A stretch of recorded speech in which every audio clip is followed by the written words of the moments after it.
My name is Sou Fujimoto from Tokyo, and I'm an architect. Nature and architecture is really fundamental theme, and how to do with these opposite things. It's not just an opposite, but I like to find something, in a sense, in between. So that is the starting point. And then not only nature and architecture, but for example, inside, outside, or urban scales, every kind of a definition has such an in-between space. Especially if the definition is the opposite side, then the in-between space is more, rich. Good example is the Serpentine Pavilion, just finished in London. And it is, in a sense, in various meaning, it is kind of in between things. It is made by grit, but the shape is very soft and complex. So the experience is half nature, like a tree branches, and half, of course, super artificial things, integrated together. And I was talking about the final wooden house. It's made by the huge wooden block. And in that case, kind of a beautiful integration of the architectural elements in a various different levels. For example, the wooden blocks could be the floors or furnitures or the walls. So in that house, every definitions are melting together to create just a field for life. I also showed the private house in Tokyo. It's many different levels. It is not like a house, but more like a soft territory, something beyond the independent house, I think.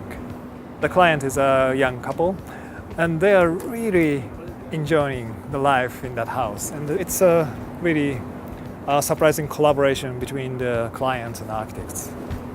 The concept of creating something in between is not only for the smaller scale private house, but I am thinking it could be developed more, for example, skyscraper scales or urban scales, because in any case, the definitions, for example, the high-rise buildings, skyscrapers, and the landscapings, it's opposite. But then we can find something between skyscrapers and the landscaping, and then it could be a nice challenge. So I like to expand the way of thinking more and more to explore such a pioneering or the hidden place of the architectural field.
It means not just superficial elegant, but more based on our really primitive activities, behaviors.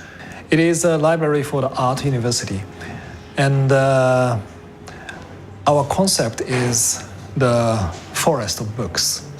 It means, of course, the library is the really functional place where you will find books, where you will study or you will do the researches. But at the same time, I thought the library is the place where you can freely walk around looking for inspirations or for no purpose. It's like a spiral. And and it has the openings. So this bookshelf wall has many openings. So you can see through these layers. Sometimes you can see through almost all the layers and sometimes see through it. So every time, and of course walk through it. So every time you, for example, around here, you will see many, many layers of the bookshelves. You will get some inspirations, you will encounter with unexpected books, or such kind of amazing experience could happen. The experience walking around in the library is half like a natural forest, but half like walking in the Tokyo small pathway.